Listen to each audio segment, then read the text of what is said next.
ವಿಜಯೇಂದ್ರಗೆ shock ಮೇಲೆ shock. B Y Vijayendra ವಿರೋಧಿಗಳ ಬಣ ಹೆಚ್ಚುತ್ತಾ ಇದೆಯಾ? ಬೊಮ್ಮಾಯಿ ಅಶೋಕ್ ಅಸಮಾಧಾನಗೊಂಡಿದ್ದಾರಾ? ಬಿವೈ ವಿಜಯೇಂದ್ರ ಅವರು ನಿರೀಕ್ಷೆ ಮಾಡದಂತಹ ಬೆಳವಣಿಗೆಗಳು ಇದೀಗ ನಡೀತಾ ಇದೆ. ಹೈಕಮಾಂಡ್ನಲ್ಲಿ ಇವರು ಒಂದಷ್ಟು ಕಂಪ್ಲೇಂಟ್ ಮಾಡಬಹುದು ಅಂತ ಅಂದುಕೊಳ್ಳದವರು ಕೂಡ ಇದೀಗ ಅವರ ಮೇಲೆ ದೂರನ್ನ ಕೊಟ್ಟಿದ್ದಾರೆ. ಬಸವರಾಜ ಬೊಮ್ಮಾಯಿ ಅಶೋಕ್ ಕೂಡ ಅಸಮಾಧಾನಗೊಂಡಿದ್ದಾರಾ ಬಿವೈ ವಿಜಯೇಂದ್ರ ಮೇಲೆ? ವಿಜಯೇಂದ್ರ ಬದಲಾವಣೆಗೆ ಒತ್ತಡ ತಂತ್ರವನ್ನ ಹೇರ್ತಾ ಇದ್ದಾರೆ. ಆರ್ಎಸ್ಎಸ್ ನಾಯಕರಿಗೆ ದೂರನ್ನ ಕೊಟ್ಟಿದ್ದಾರಂತೆ. ಈಗ ರೆಬೆಲ್ಸ್ ಹೋರಾಟಕ್ಕೆ ಮತ್ತಷ್ಟು ಪುಷ್ಟಿ ಸಿಕ್ಕಿದೆ. ಮತ್ತೊಂದು ಕಡೆ ಈಗಾಗಲೇ ದೆಹಲಿಯಲ್ಲಿ ರೆಬೆಲ್ಸ್ ಠಿಕಾಣಿ ಹೂಡಿದ್ದಾರೆ. ಹೇಗಾದ್ರೂ ಮಾಡಿ ವಿಜಯೇಂದ್ರ ಅವರನ್ನ ರಾಜ್ಯಾಧ್ಯಕ್ಷ ಸ್ಥಾನದಿಂದ ಕೆಳಗಿಳಿಸಿಯೇ ಬರಬೇಕು ಅನ್ನುವಂತಹ ನಿಟ್ಟಿನಲ್ಲಿ ಅಲ್ಲೇ ಠಿಕಾಣಿ ಹೂಡಿದ್ದಾರೆ. ವಿಜಯೇಂದ್ರ ಆಪ್ತರಿಂದಲೂ ಕೂಡ ಇವತ್ತು ಸಭೆ ನಡೆಯುತ್ತೆ. ಒಡೆದ ಮನೆಯಾಗಿದೆ ರಾಜ್ಯ ಬಿಜೆಪಿ.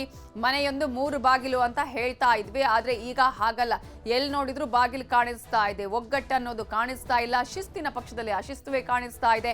ಒಬ್ಬೊಬ್ರು ಒಂದೊಂದು ಹೇಳಿಕೆಯನ್ನ ಕೊಡ್ತಾ ಇದ್ದಾರೆ. ಹೈಕಮಾಂಡ್ ಮೀಟ್ ಮಾಡ್ತಾ ಇದ್ದಾರೆ. ಜೊತೆಗೆ ಸಾಕಷ್ಟು ಬಹಿರಂಗ ಹೇಳಿಕೆಗಳು ಬರ್ತಾ ಇದೆ. ಇಂತಹ ಸಂದರ್ಭದಲ್ಲಿ ರಾಜ್ಯ ಬಿಜೆಪಿಯ ಬಣ ರಾಜಕೀಯ ಎಲ್ಲಿಗೆ ಹೋಗಿ ಮುಟ್ಟುತ್ತೆ? ಹೈಕಮಾಂಡ್ ಇದಕ್ಕೆ ಯಾವ ರೀತಿಯಾಗಿ ಮದ್ದು ಅರೆಯುತ್ತೆ?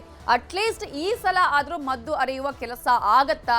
ಯಾರ ಬಾಯಿ ಮುಚ್ಚಿಸ್ತಾರೆ? ಒಂದ್ ಕಡೆ ರೆಬೆಲ್ಸ್ ಅವರಿಗೆ ಎಲ್ಲ ದೂರುಗಳನ್ನ ಪಡೆದುಕೊಂಡ್ರು ಕೂಡ ಆನಂತರ ರೆಬೆಲ್ಸ್ ಅವರ ಬಾಯಿಯನ್ನ ಮುಚ್ಚಿಸ್ತಾರಾ ಅಥವಾ ವಿಜಯೇಂದ್ರ ಅವರ ರಾಜ್ಯಾಧ್ಯಕ್ಷ ಸ್ಥಾನದಿಂದ ಕೆಳಗಿಳಿಸ್ತಾರಾ ಅನ್ನುವಂತಹ ಕುತೂಹಲ ಇದೆ. ಈಗಾಗಲೇ ಬಿವೈ ವಿಜಯೇಂದ್ರ ಅವರು ಕೂಡ ಮಾತನಾಡ್ತಾನೆ ಹೇಳ್ತಾ ಇದ್ದಾರೆ, ಒಂದು ವಾರದಲ್ಲಿ ಎಲ್ಲವೂ ಕೂಡ ಸರಿಯಾಗತ್ತೆ, ಯಾವುದೇ ಕಾರಣಕ್ಕೂ ರಾಜ್ಯಾಧ್ಯಕ್ಷ ಸ್ಥಾನದಿಂದ ನಾನು ಕೆಳಗಿಳಿಯಲ್ಲ ಅಂತ ಹೇಳ್ತಿದ್ದಾರೆ. ಬಿವೈ ವಿಜಯೇಂದ್ರಗೆ ಶಾಕ್ ಮೇಲೆ ಶಾಕ್. ಬಿವೈ ವಿಜಯೇಂದ್ರ ವಿರೋಧಿಗಳ ಬಣ ಹೆಚ್ಚುತ್ತಾ ಇದೆಯಾ? ಬೊಮ್ಮಾಯಿ ಅಶೋಕ್ ಅಸಮಾಧಾನಗೊಂಡಿದ್ದಾರಾ? ಬಿವೈ ವಿಜಯೇಂದ್ರ ಅವರು ನಿರೀಕ್ಷೆ ಮಾಡದಂತಹ ಬೆಳವಣಿಗೆಗಳು ಇದೀಗ ನಡೀತಾ ಇದೆ. ಹೈಕಮಾಂಡ್ನಲ್ಲಿ ಇವರು ಒಂದಷ್ಟು ಕಂಪ್ಲೇಂಟ್ ಮಾಡಬಹುದು ಅಂತ ಅಂದುಕೊಳ್ಳದವರು ಕೂಡ ಇದೀಗ ಅವರ ಮೇಲೆ ದೂರನ್ನ ಕೊಟ್ಟಿದ್ದಾರೆ. ಬಸವರಾಜ ಬೊಮ್ಮಾಯಿ ಅಶೋಕ್ ಕೂಡ ಅಸಮಾಧಾನಗೊಂಡಿದ್ದಾರಾ ಬಿವೈ ವಿಜಯೇಂದ್ರ ಮೇಲೆ? ವಿಜಯೇಂದ್ರ ಬದಲಾವಣೆಗೆ ಒತ್ತಡ ತಂತ್ರವನ್ನ ಹೇರ್ತಾ ಇದ್ದಾರೆ. ಆರ್ಎಸ್ಎಸ್ ನಾಯಕರಿಗೆ ದೂರನ್ನ ಕೊಟ್ಟಿದ್ದಾರಂತೆ. ಈಗ ರೆಬೆಲ್ಸ್ ಹೋರಾಟಕ್ಕೆ ಮತ್ತಷ್ಟು ಪುಷ್ಟಿ ಸಿಕ್ಕಿದೆ. ಮತ್ತೊಂದು ಕಡೆ ಈಗಾಗಲೇ ದೆಹಲಿಯಲ್ಲಿ ರೆಬೆಲ್ಸ್ ಠಿಕಾಣಿ ಹೂಡಿದ್ದಾರೆ. ಹೇಗಾದ್ರೂ ಮಾಡಿ ವಿಜಯೇಂದ್ರ ಅವರನ್ನ ರಾಜ್ಯಾಧ್ಯಕ್ಷ ಸ್ಥಾನದಿಂದ ಕೆಳಗಿಳಿಸಿಯೇ ಬರಬೇಕು ಅನ್ನುವಂತಹ ನಿಟ್ಟಿನಲ್ಲಿ ಅಲ್ಲೇ ಠಿಕಾಣಿ ಹೂಡಿದ್ದಾರೆ. ವಿಜಯೇಂದ್ರ ಆಪ್ತರಿಂದಲೂ ಕೂಡ ಇವತ್ತು ಸಭೆ ನಡೆಯುತ್ತೆ. ಒಡೆದ ಮನೆಯಾಗಿದೆ ರಾಜ್ಯ ಬಿಜೆಪಿ.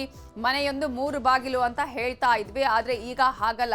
ಎಲ್ಲಿ ನೋಡಿದ್ರು ಬಾಗಿಲು ಕಾಣಿಸ್ತಾ ಇದೆ. ಒಗ್ಗಟ್ಟು ಅನ್ನೋದು ಕಾಣಿಸ್ತಾ ಇಲ್ಲ. ಶಿಸ್ತಿನ ಪಕ್ಷದಲ್ಲಿ ಅಶಿಸ್ತುವೇ ಕಾಣಿಸ್ತಾ ಇದೆ.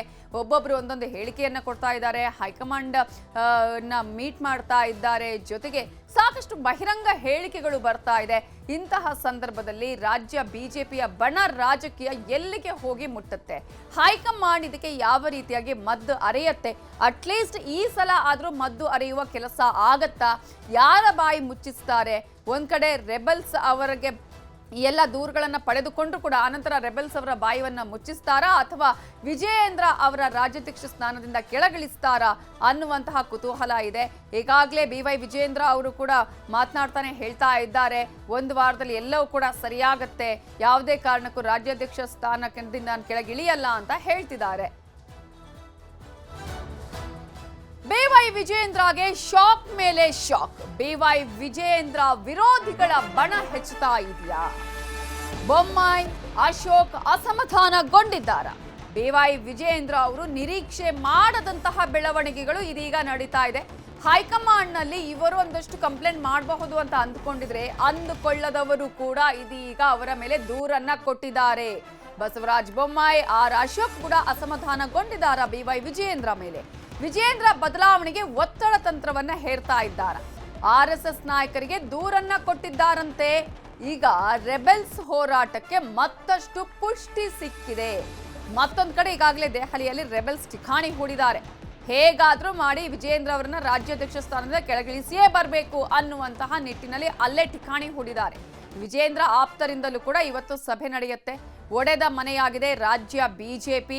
ಮನೆಯೊಂದು 3 ಬಾಗಿಲು ಅಂತ ಹೇಳ್ತಾ ಇದ್ವಿ, ಆದ್ರೆ ಈಗ ಹಾಗಲ್ಲ. ಎಲ್ಲಿ ನೋಡಿದ್ರು ಬಾಗಿಲು ಕಾಣಿಸ್ತಾ ಇದೆ, ಒಗ್ಗಟ್ಟು ಅನ್ನೋದು ಕಾಣಿಸ್ತಾ ಇಲ್ಲ, ಶಿಸ್ತಿನ ಪಕ್ಷದಲ್ಲಿ ಅಶಿಸ್ತುವೇ ಕಾಣಿಸ್ತಾ ಇದೆ. ಒಬ್ಬೊಬ್ರು ಒಂದೊಂದು ಹೇಳಿಕೆಯನ್ನ ಕೊಡ್ತಾ ಇದ್ದಾರೆ, ಹೈಕಮಾಂಡ್ ಮೀಟ್ ಮಾಡ್ತಾ ಇದ್ದಾರೆ, ಜೊತೆಗೆ ಸಾಕಷ್ಟು ಬಹಿರಂಗ ಹೇಳಿಕೆಗಳು ಬರ್ತಾ ಇದೆ. ಇಂತಹ ಸಂದರ್ಭದಲ್ಲಿ ರಾಜ್ಯ ಬಿಜೆಪಿಯ ಬಣ ರಾಜಕೀಯ ಎಲ್ಲಿಗೆ ಹೋಗಿ ಮುಟ್ಟುತ್ತೆ? ಹೈಕಮಾಂಡ್ ಇದಕ್ಕೆ ಯಾವ ರೀತಿಯಾಗಿ ಮದ್ದು ಅರೆಯುತ್ತೆ? ಅಟ್ಲೀಸ್ಟ್ ಈ ಸಲ ಆದ್ರೂ ಮದ್ದು ಅರೆಯುವ ಕೆಲಸ ಆಗತ್ತಾ? ಯಾರ ಬಾಯಿ ಮುಚ್ಚಿಸ್ತಾರೆ? ಒಂದ್ ಕಡೆ ರೆಬೆಲ್ಸ್ ಅವರಿಗೆ ಎಲ್ಲ ದೂರುಗಳನ್ನ ಪಡೆದುಕೊಂಡ್ರು ಕೂಡ ಆನಂತರ ರೆಬೆಲ್ಸ್ ಅವರ ಬಾಯಿಯನ್ನ ಮುಚ್ಚಿಸ್ತಾರಾ ಅಥವಾ ವಿಜಯೇಂದ್ರ ಅವರ ರಾಜ್ಯಾಧ್ಯಕ್ಷ ಸ್ಥಾನದಿಂದ ಕೆಳಗಿಳಿಸ್ತಾರಾ ಅನ್ನುವಂತಹ ಕುತೂಹಲ ಇದೆ. ಈಗಾಗಲೇ BY ವಿಜಯೇಂದ್ರ ಅವರು ಕೂಡ ಮಾತನಾಡ್ತಾನೆ ಹೇಳ್ತಾ ಇದ್ದಾರೆ, ಒಂದು ವಾರದಲ್ಲಿ ಎಲ್ಲವೂ ಕೂಡ ಸರಿಯಾಗತ್ತೆ, ಯಾವುದೇ ಕಾರಣಕ್ಕೂ ರಾಜ್ಯಾಧ್ಯಕ್ಷ ಸ್ಥಾನದಿಂದ ಕೆಳಗಿಳಿಯಲ್ಲ ಅಂತ ಹೇಳ್ತಿದ್ದಾರೆ.